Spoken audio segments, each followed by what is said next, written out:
मित्रों, रामायण में आपने शबरी के बारे में आपने सुना ही होगा, पर आपको क्या पता है कि शबरी आखिर कौन थी और जिसे भगवान श्री राम ने चलकर शबरी को दर्शन दिए, और शबरी पूर्व जन्म में कौन थी, इसके पीछे क्या कथा है, हम जानेंगे इस वीडियो में। शायद बहुत से लोग इसके बारे में नहीं जानते हैं। नमस्कार मित्रों, आपका फिर से द कृष्णा लॉर्ड चैनल पर स्वागत है। यदि आप इस चैनल पर पहली बार आए हैं तो चैनल को सब्सक्राइब जरूर कर ले ताकि ऐसी जानकारी आपको मिलती रहे। धन्यवाद।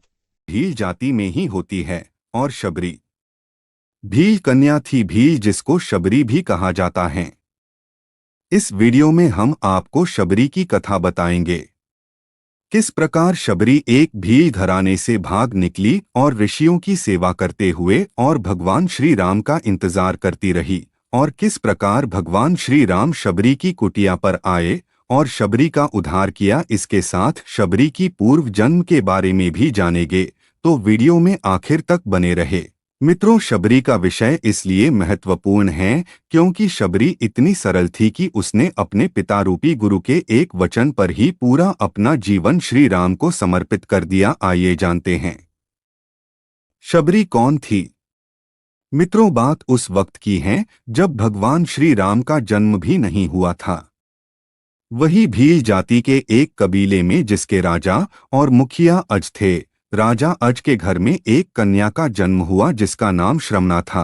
श्रमना शबरी का ही दूसरा नाम है, और शबरी की माता का नाम इंदुमती था। शबरी की जाति शबर थी। शबरी को बचपन में पक्षियों से अलौकिक बातें किया करती थी। साधु संतों से वह बहुत ही खुश रहती थी, जो सभी के लिए आश्चर्य का विषय बना हुआ था। धीरे धीरे शबरी बड़ी हुई, लेकिन उसकी कुछ हरकतें राजा अज और इंदुमती की समझ से परे थी। समय रहते शबरी के बारे में उसके माता पिता ने किसी ब्राह्मण से पूछा कि वह वैराग्य की बातें करती हैं। ब्राह्मण ने सलाह दी कि इसका विवाह करवा दो। राजा अज और भीलरानी इंदुमती ने शबरी के विवाह की तैयारियां शुरू कर दी और इस विवाह के लिए एक बाड़े में पशु पक्षियों को जमा कर दिए। फिर जब माँ इंदुमती शबरी के बाल बना रही थी तो शबरी ने पूछा कि माँ, हमारे बाड़े में इतने पशु पक्षी क्यों हैं? तब इंदुमती बताती हैं, ये तुम्हारे विवाह की दावत के लिए हैं। तुम्हारे विवाह के दिन इन पशु पक्षियों का विशाल भोज तैयार किया जाएगा। यह सुनते ही श्रमना को यह बात कुछ ठीक नहीं लगी और अपनी माँ से बोली, मेरे विवाह के लिए इतने जीवों का बलिदान नहीं देने दूंगी। अगर विवाह के लिए इतने जीवों की बलि दी जाएगी तो मैं विवाह ही नहीं करूंगी। और श्रमना ने रात्रि में सभी पशु पक्षियों को आजाद कर दिया। जब श्रमना बाड़े के दरवाजे को खोल रही थी तभी उसको किसी ने देख लिया।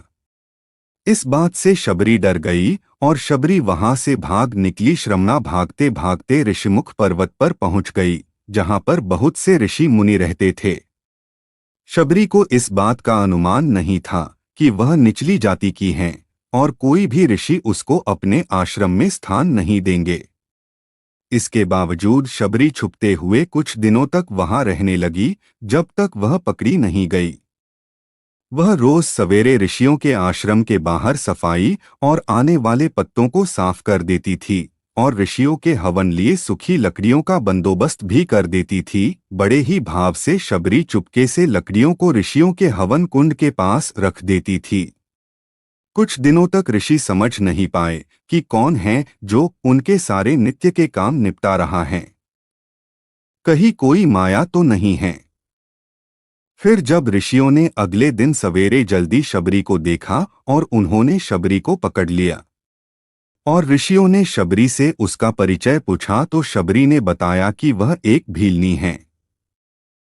ऋषियों ने भीलनी को नीच जाति का बताकर उसको ताड़ने और गुस्सा करने लगे।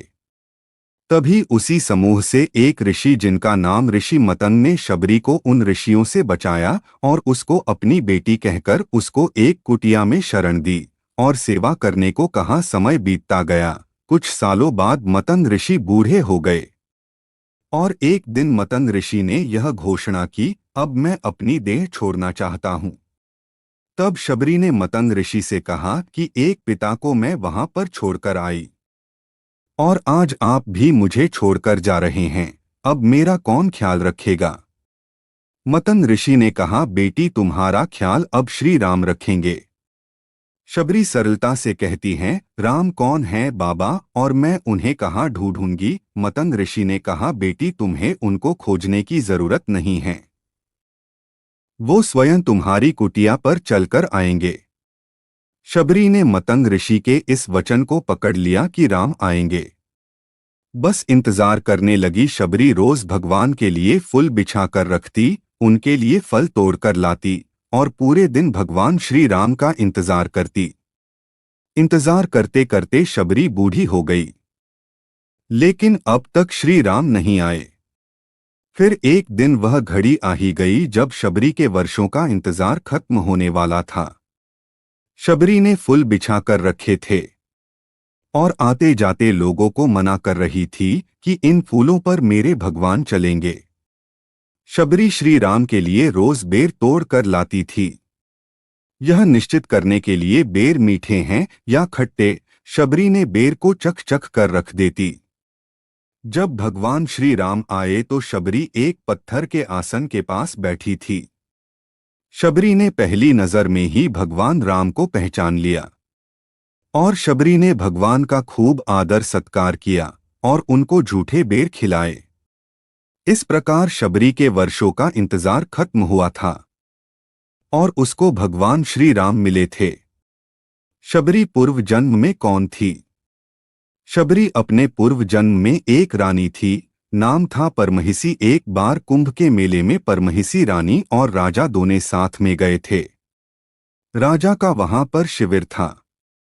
रानी को एक दिन अपने खिड़की से ऋषियों का समूह दिखाई दिया जो कि हवन कर रहे थे और मंत्रों का उच्चारण कर रहे थे। रानी परमहिसी का मन भी उन ऋषियों के बीच में बैठने का कर रहा था। रानी ने राजा से आज्ञा मांगी, लेकिन राजा ने कहा कि आप रानी हैं, इस तरह आपको शोभा नहीं देता, आप उन ऋषियों के बीच में नहीं जा सकती हैं। परमहिसी रानी अपने कक्ष में जाकर रोने लगी। रात्रि को परमहिसी रानी अपने कक्ष से निकलकर त्रिवेणी तट पर गई, वहां गंगा मां से याचना करने लगी, हे माते, अगर मुझे दूसरा जन्म मिले तो मुझे रूपवान और रानी मत बनाना, ऊंचे घरानों में जन्म मत देना, अब आप में समाना चाहती हूं। बस इतना कहकर परमहिसी रानी अपनी देह त्याग देती हैं और जल समाधि ले लेती हैं। इसी कारण अगले जन्म में शबरी रूपवान नहीं थी और ना ही कोई राजघराने पैदा हुई। मित्रों, यह थी शबरी की कहानी जो हमें सिखाती है कि सब्र का फल हमेशा मीठा होता है। आपको यह वीडियो अच्छा लगा तो वीडियो को लाइक और चैनल को सब्सक्राइब करना ना भूलें। मिलते हैं ऐसी ही अगली कहानी में, जब तक जय श्री हरि। नमस्कार मित्रों, आपका फिर से पुराण श्री हरि चैनल पर स्वागत है। यदि आप चैनल पर नए हैं तो चैनल को सब्सक्राइब कर ले ताकि ऐसी ही जानकारी आपको मिलती रहे। चलिए शुरू करते हैं मित्रों। शबर जाति